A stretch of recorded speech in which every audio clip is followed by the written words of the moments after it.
नमस्कार। Sanskrit online classes में आप सभी का स्वागत है।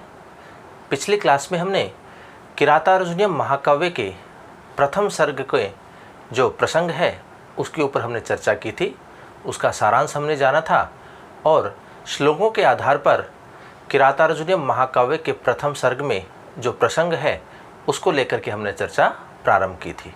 आज हम आगे के जो हमारे श्लोक हैं उनको लेकर के हम चर्चा करेंगे। तो आइए शुरू करते हैं। आगे का जो हमारा पद्य है वो है क्रियासु युक्तैर्नृप चार चक्षुषो न वंचनीयः प्रभवो अनुजीविभिः अतोरहर्षि क्षन्तुम साधु व हितम मनोहारी च दुर्लभम वच है। तो यहाँ इस प्रसंग में जो वनेचर है वह संपूर्ण वृत्तांत को जान करके राजा युधिष्ठिर के समीप आता है और वह अपनी बात को प्रारंभ करने से पहले क्षमा याचना करता है। तो उसी का यहाँ वर्णन किया गया है। तो देखिए महाकवि भारवी क्या कहते हैं। नृपय, हे राजा, हे राजन, क्रियासु युक्तई अर्थात कार्यों में लगे हुए, अनुजीवी ही अर्थात सेवकों के द्वारा, हम जैसे जो गुप्तचर आदि होते हैं उनके द्वारा, चार चक्षुष है अर्थात गुप्तचर रूपी नेत्रों वाले, प्रभव है अर्थात राजा आदि लोगों को, न वंचनीय ठगा नहीं जाना चाहिए।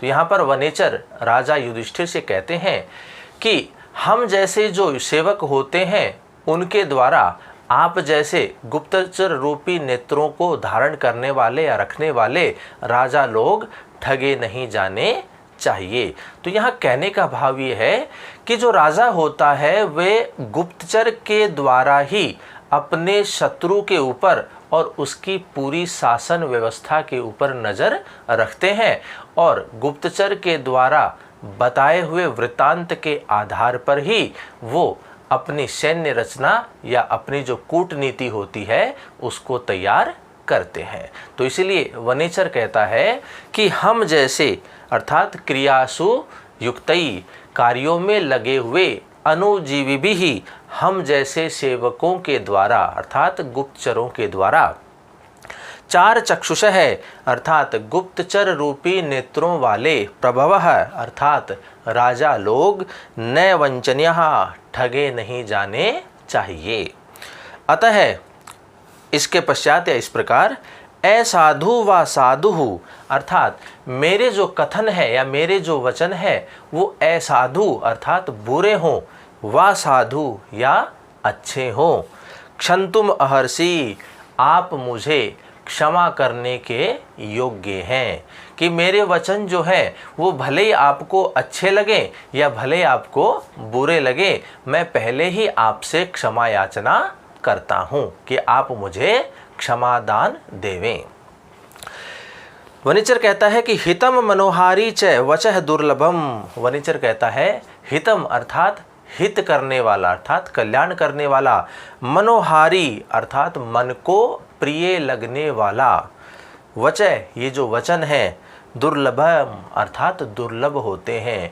कि जो कल्याण करने वाले भी हों और मन को अच्छे भी लगे, ऐसे जो वचन होते हैं ये इस संसार में दुर्लभ होते हैं। इस प्रकार से जो वनेचर है वह अपनी बात को प्रारंभ करने से पहले ही अपने राजा युधिष्ठिर से क्षमा याचना करता है। तो वह क्या कहता है, देखिए एक बार वापस से। नृपय अर्थात हे राजा, कार्यों में लगे हुए हम जैसे सेवकों के द्वारा या गुप्तचरों के द्वारा, गुप्तचर रूपी नेत्रों को धारण करने वाले आप जैसे राजा लोग ठगे नहीं जाने चाहिए। फिर कहता है कि मेरी बातें या मेरे वचन चाहे अप्रिय हो चाहे प्रिय हो अर्थात अच्छे हो या फिर बुरे हो, क्षन्तुम अहर्षि आप मुझे क्षमा करने के योग्य है अर्थात मैं आपसे पहले ही क्षमा याचना करता हूँ।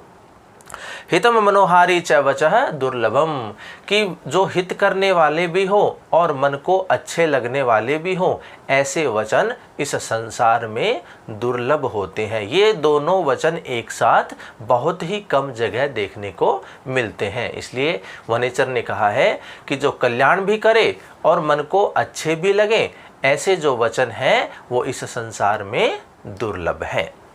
इस प्रकार से वह क्षमा याचना करता है। अगला पद्य देखिए। स किम सखा साधु न शास्थि यो अधिपम, हितान्न यह संसृणुते स किम प्रभु, सदानुकूलेषु ही कुर्वते रतिम, नृपेषु अमात्येषु च सर्वसंपदः। तो यहाँ इस पद्य के अंतर्गत जो वनेचर है वह अपना वृतांत सुनाने से पहले राजा युधिष्ठिर से याचना करता है और उनसे आज्ञा को वह प्राप्त करता है। वह कहता है यह अर्थात जो अधिपम अर्थात राजा को, साधु न शास्ति अर्थात उचित या अपेक्षित परामर्श प्रदान न करे। वह कहता है कि जो राजा को उचित परामर्श नहीं देवे, स किम सखा, तो वह अच्छा मित्र नहीं है, अर्थात वह कुत्सित अर्थात वह बुरा सखा अर्थात मित्र है। कि जो राजा को उचित परामर्श नहीं देवे वह अच्छा मित्र नहीं है। यह अर्थात जो हितात न संसृणुते, और जो हित करने वाला हो अर्थात जो कल्याणकारी वचनों को कहने वाला हो, ऐसे उस व्यक्ति से न संसृणुते, उन वचनों को नहीं सुनता है, स किम प्रभु, तो वह बुरा स्वामी है अर्थात वह बुरा राजा है। ही क्योंकि सर्व संपदः सदा नृपेषु, जो समस्त संपत्तियां होती हैं सदा अर्थात सदैव, नृपेषु अमात्येषु च, राजा और अमात्य अर्थात जो उनके सैनिकगण होते हैं वे अमात्य, च अनुकूलेषु, अनुकूल होने पर, रतिम कुर्वते, वह वृद्धि को प्राप्त होती है। कि जो संपत्ति होती है वह कब वृद्धि को प्राप्त करेगी, जब उस राज्य में राजा और अमात्य दोनों एक दूसरे के प्रति अनुकूल व्यवहार करते हैं। यदि ऐसा होता है तो वहाँ पर समस्त संपत्तियाँ वृद्धि को या समृद्धि को प्राप्त होती हैं। तो यहाँ वनेचर कहता है कि जो राजा को उचित परामर्श नहीं देता है तो वह बुरा मित्र होता है, सखा होता है, और जो हित करने वाले वचनों को सुनाता है और उस व्यक्ति से वह उन वचनों को नहीं सुनता है तो वह बुरा राजा होता है। तो वह कहता है वनेचर आगे कि जब राजा और अमात्य एक दूसरे के प्रति अनुकूल व्यवहार करते हैं तभी उस राज्य की समस्त संपत्तियां वृद्धि को प्राप्त होती हैं। तो इस प्रकार से वनेचर अपने वचनों को कहना प्रारंभ करता है। अगला देखिए। निसर्ग दुर्बोधमोध विकल्वः क्व भूपति नाम चरितम क्व जंतवः तवानुभावो अयम वेदी यन्मया निगूढ़ तत्वम नय वर्तम विद्विषाम। इस पद्य के अंतर्गत जो वनेचर होता है वह जितनी भी बातें जान सका है या जितनी भी उस दुर्योधन से संबंधित बातों को जान सका है, उन समस्त बातों का या उस समस्त कार्य का जो श्रेय है वह राजा युधिष्ठिर को ही देता है। वह राजा युधिष्ठिर से कहता है कि मैंने जो कुछ भी जाना वो सब आपकी कृपा का ही प्रभाव है। तो इसी का वर्णन इस पद्य में किया गया है। तो देखिए, निसर्ग दुर्बोधम अर्थात स्वभाव से ही दुर्विज्ञ हो, दुर्ज्ञेय हो, अर्थात जिनके व्यवहार को, जिनके आचरण को आसानी से नहीं समझा जा सकता, ऐसा निसर्ग दुर्बोधम, स्वभाव से ही जो दुर्ज्ञेय हो, जिनको नहीं जाना जा सकता, भूपति नाम चरितम क्वै, तो ऐसे आप जैसे राजा लोगों का चरित्र कहाँ। क्योंकि राजा जो होते हैं उनके चरित्र को कोई भी नहीं समझ सकता है। जो तीव्र बुद्धि वाले लोग होते हैं वो भी राजा के मन में किस प्रकार का विचार चल रहा है वे भी उनको नहीं पहचान सकते। तो इसलिए वनेचर कहता है कि स्वभाव से ही जो दुर्गेय हो, दुर्बोध हो, जिसको नहीं जाना जा सकता, ऐसे आप जैसे राजा लोगों का चरित्र तो कहाँ। और कहता है अबोध विकल्पः जंतवः क्व, और अज्ञानता से विमूढ़ हम जैसे सेवक का चरित्र कहाँ। तो एक तरफ तो वह राजा के चरित्र की बात करता है और दूसरी तरफ खुद अर्थात जो सेवक आदि होते हैं उनके चरित्र की बात वह करता है कि राजा आदि लोग जो होते हैं उनके चरित्र को कोई भी नहीं जान सकता। तो हम जैसे सेवकों का चरित्र तो क्या है कि हमें जितना कहा जाता है हम उतना ही कर पाते हैं, उतना ही हम देख पाते हैं, और जो हमने देखा है वैसा का वैसा हम बता सकते हैं। किस बात के पीछे किस प्रकार का विचार होता है हम उसको नहीं समझ पाते हैं। इस भावना से वह वनेचर अपने राजा युधिष्ठिर से बात प्रारंभ करता है। तो वह कहता है कि स्वभाव से ही जिनके चरित्र को नहीं समझा जा सकता, ऐसे राजा लोगों का चरित्र कहाँ, और अज्ञानता से विमूढ़ हम जैसे सेवकों का चरित्र कहाँ। तव अनुभवे अर्थात आपकी कृपा का ही प्रभाव है। यत अर्थात जो मया मेरे द्वारा विद्विषाम अर्थात आपके शत्रु के अर्थात उस दुर्योधन के निगूढ़ तत्वम निगूढ़ तत्व को या गूढ़ बातों को नैवर्तम अवेदी अर्थात उस नीति के मार्ग को मैं अवेदी अर्थात जान पाया हूँ कि आपकी कृपा का ही प्रभाव है जो मैं आपके शत्रु अर्थात उस दुर्योधन के गूढ़ तत्व अर्थात जो गुप्त रहस्य है उसके उस नीति मार्ग को मैं जान पाया हूँ। जितना भी मैंने जाना है, जितना भी मैंने समझा है, वो सब आपकी कृपा का ही प्रभाव है जो मैं इस तरह की बातों को आपके सामने प्रस्तुत कर पा रहा हूँ। तो इस प्रकार के विचार वनेचर अपने स्वामी राजा युधिष्ठिर के समक्ष रखता है। अगला पद्य देखिए। विशंकमानो भवतः पराभवम नृपासनस्थो अपि वनाधिवासिनः दुरोदरच्छद्म जीताम समीहते नयन जेतुम जगतिम सुयोधनः। यहाँ इस पद्य के अंतर्गत वनेचर राजा युधिष्ठिर से कहता है कि जो दुर्योधन है, सुयोधन जो है वो आज सिंहासन पर विराजमान है, लेकिन आप जो वन में निवास कर रहे हैं वह आज भी आपसे हारने का आशंका करता है कि वह उसको हर वक्त यह डर लगा रहता है कि आप कभी भी युद्ध करके और युद्ध में विजय को प्राप्त करके उससे संपूर्ण राज्य भूमि उनसे छीन सकते हो। तो इस तरह की आशंका उस दुर्योधन को लगातार रहती है। तो इसी का वर्णन इस पद्य में वनेचर करता है और महाकवि भारवी ने यहाँ प्रस्तुत किया है। तो देखिए, नृपासनस्थ है अर्थात राज सिंहासन पर विराजमान होने पर भी अपि भी सुयोधन है अर्थात वह सुयोधन अर्थात दुर्योधन वनाधिवासिने वन में निवास करने वाले भवतः आपसे पराभवम अर्थात युद्ध की आशंका करता हुआ या हारने की विशंक माने आशंका करता है कि वह राज सिंहासन पर बैठे होने पर भी वन में निवास करने वाले आप से हारने की आशंका करता है।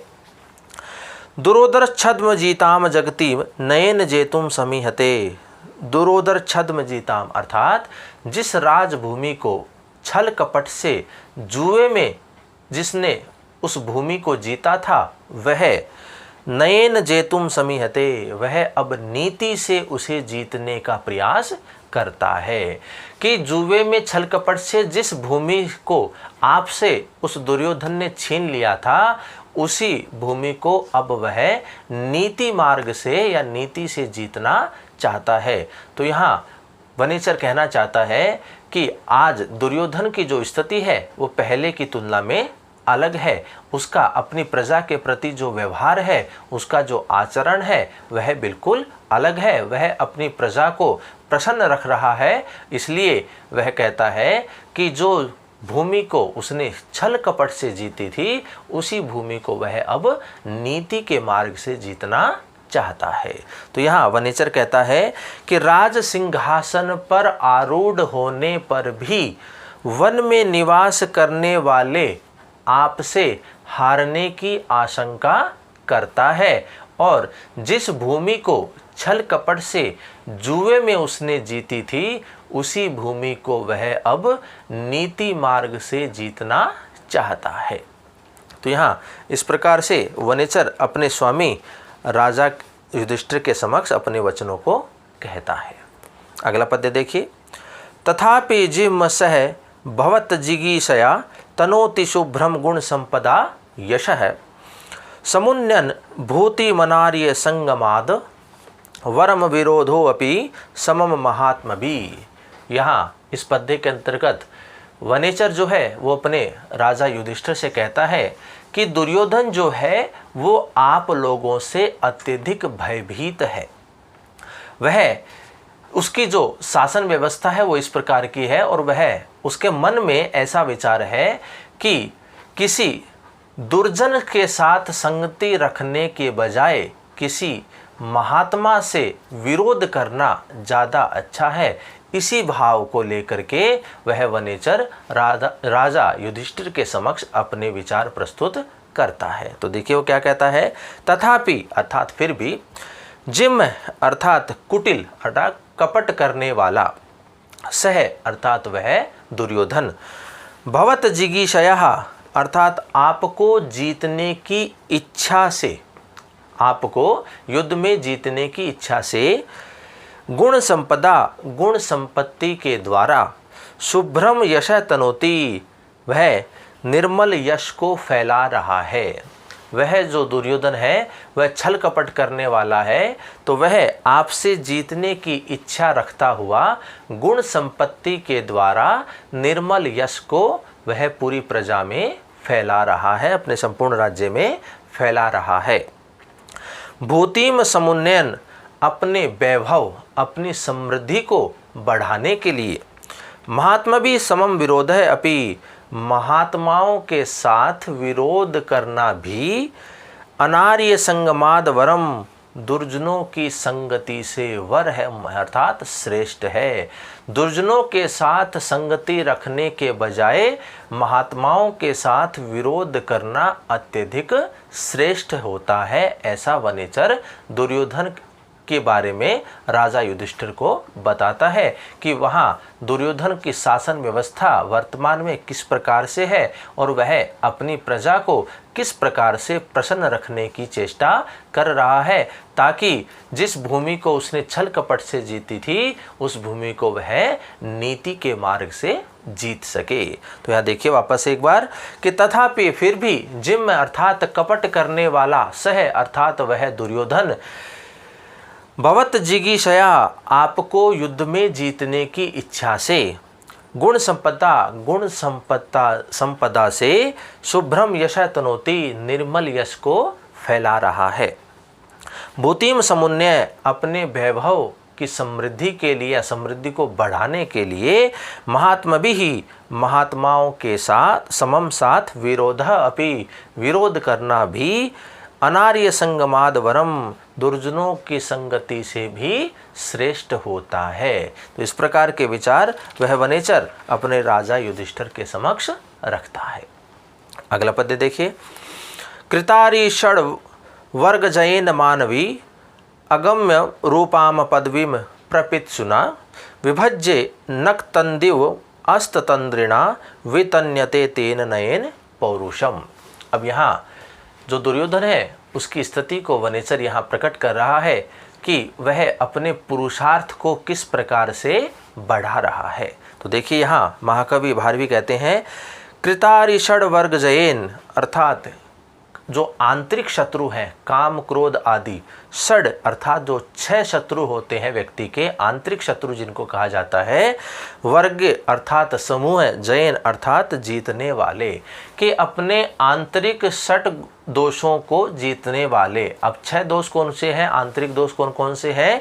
वो हैं काम, क्रोध, लोभ, मोह, मद और मात्सर्य।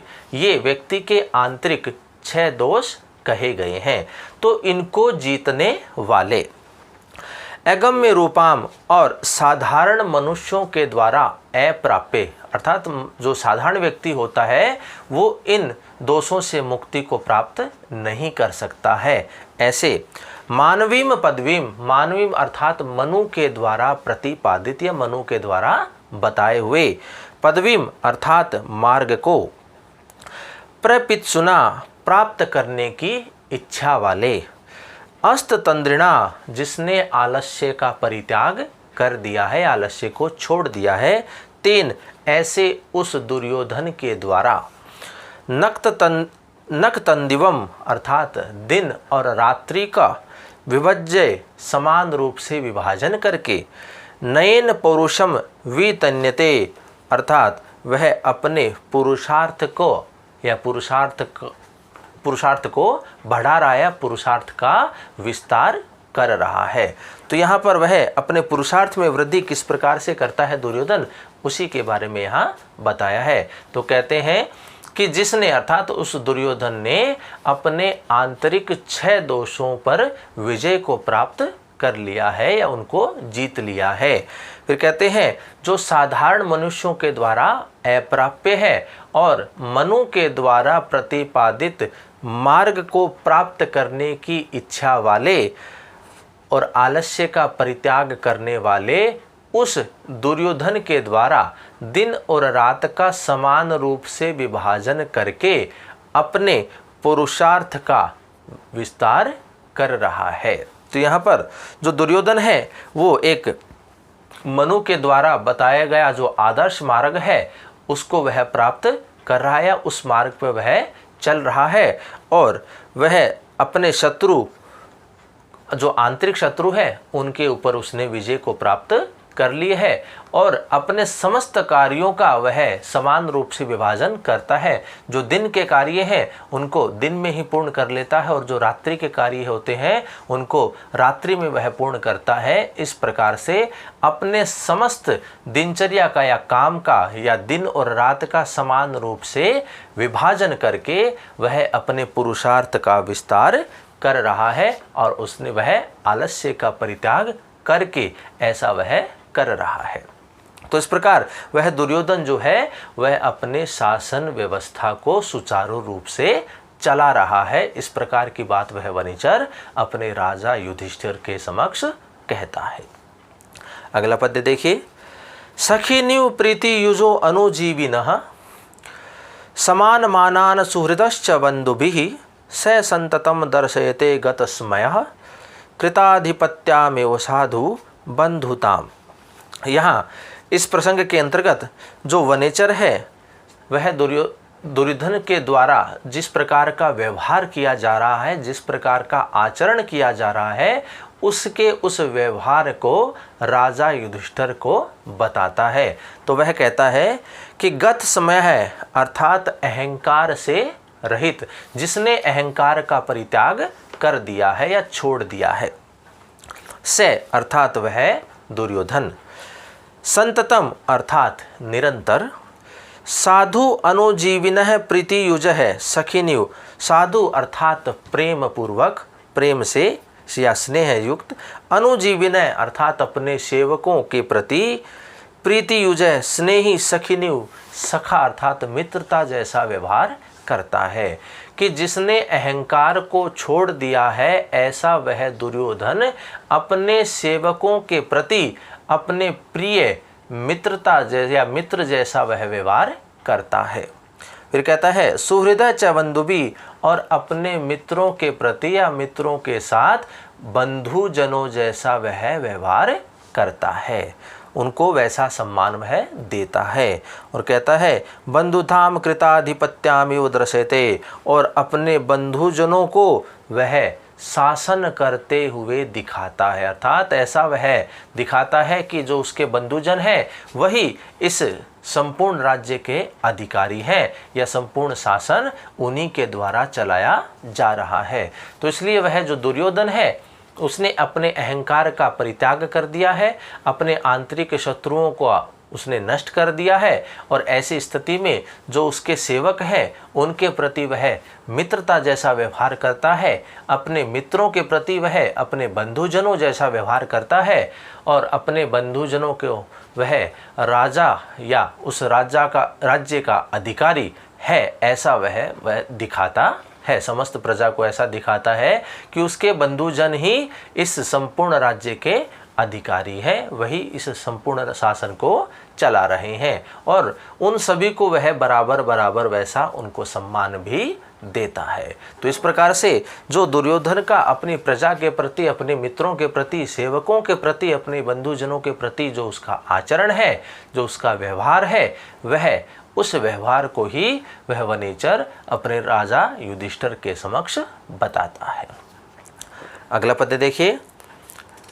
ऐशक्तमाराधयो तो यथा यथम विभज्य भक्तया समपक्षपातया गुणानुरागादियो सख्ये मीवान न बाधते अस्य त्रिगुणः परस्परम।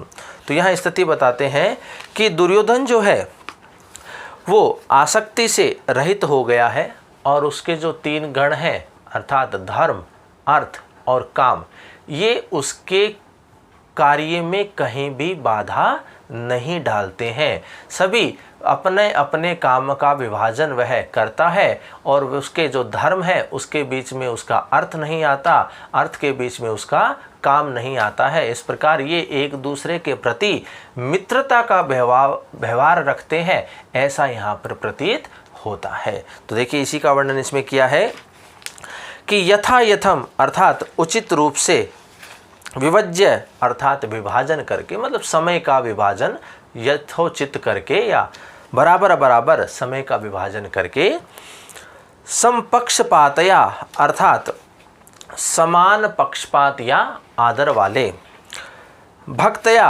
अर्थात अनुराग से, प्रेम से, स्नेह से, असक्तम अर्थात अनासक्त भाव से या आसक्ति से रहित होकर के, आराधयत है अर्थात सेवन करते हुए, अस्य त्रिगुण है, अस्य अर्थात इस दुर्योधन के त्रिगुण है, 3 गण अर्थात धर्म, अर्थ और काम, गुणानुरागात गुण के अनुराग से, सख्यम एवान अर्थात मित्रता के समान या मित्रता का भाव रखते हुए, परस्परम न बाधते एक दूसरे के प्रति बाधा उत्पन्न नहीं करते हैं।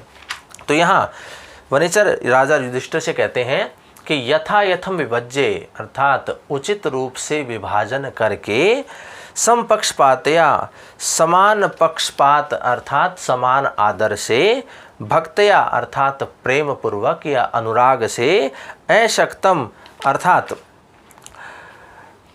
अनासक्त भाव से या आसक्ति से रहित होकर के, आराध्यत सेवन करते हुए, तस्य त्रिगुण है अर्थात इस दुर्योधन के 3 गण धर्म, अर्थ और काम, गुणानुरागात गुणों के अनुराग से, सख्यम ईवान मित्रता का धारण करते हुए मित्रता के रूप में, परस्पर न बाधते एक दूसरे के प्रति बाधा को उत्पन्न नहीं करते हैं। तो इस प्रकार का भाव यहाँ पर प्रस्तुत किया गया है कि धर्म सेवन के समय अर्थ और काम से कोई बाधा नहीं पहुंचती है, न अर्थ के उपार्जन में धर्म एवं काम बाधा डालते हैं। तो यहाँ ऐसा प्रतीत होता है कि ये धर्म, अर्थ और काम आपस में मित्र हैं, मित्रता का भाव रखते हैं, इसलिए एक दूसरे के बीच में या परस्पर किसी भी प्रकार की बाधा नहीं डालते हैं। तो इसी का यहाँ वर्णन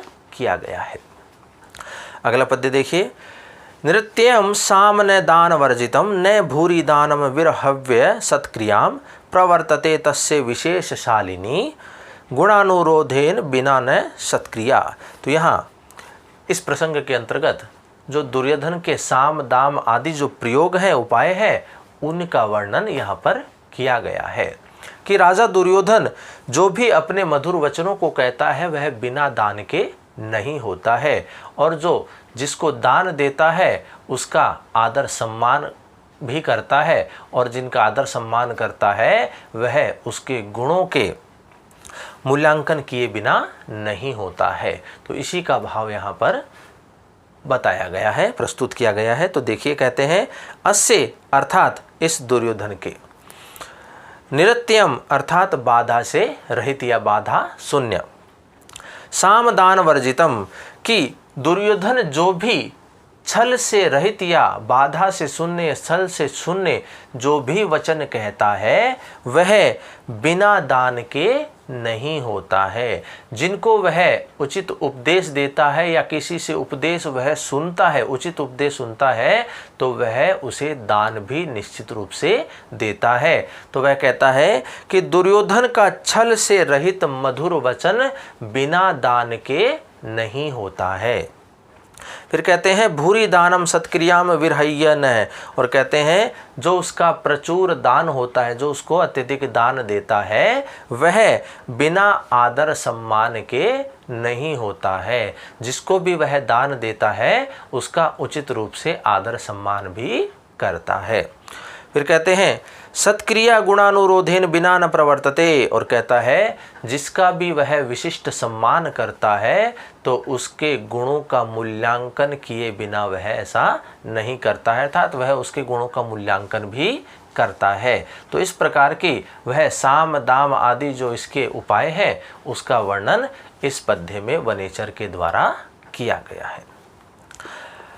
अगला पद्य देखिए वसूनि वांछन वशी न मन्युना स्वधर्म इत्येव निवृत्त कारण है गुरुपदिष्ठेन रिपौ सुते अपि वा निहंति दंडेन स धर्म विपल्वम।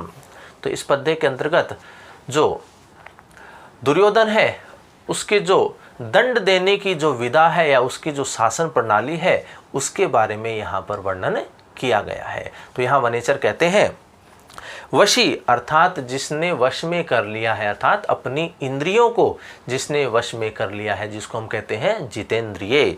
जितेंद्रिय अर्थात सह वह दुर्योधन, वशूनि वांछन न मन्युना अर्थात धन का लोभ न करता हुआ, न किंतु निवृत्त कारणम और न क्रोध के कारण ही, अर्थात लोभ और क्रोध से रहित, स्वधर्म इत्येव यह मेरा धर्म है, ये मेरा कर्तव्य है, गुरुपदिष्टेन दंडेन गुरु के उपदेश से या गुरु के द्वारा बताए हुए दंडेन दंड से, रिपौ सुते अपि शत्रु या फिर पुत्र को दंड देता है।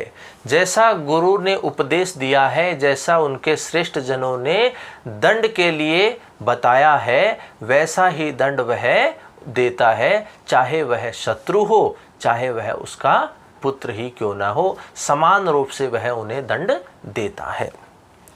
धर्म विपल्वम निहंति, वहाँ धर्म का अतिक्रमण वह नहीं करता है। जो धर्म कहता है, जो उनके गुरु ने दंड के लिए निर्धारित किया है, दंड को निर्धारित किया है, वैसा ही दंड वह जो दंडित होता है उसको देता है, चाहे वह शत्रु हो चाहे वह उसका पुत्र हो।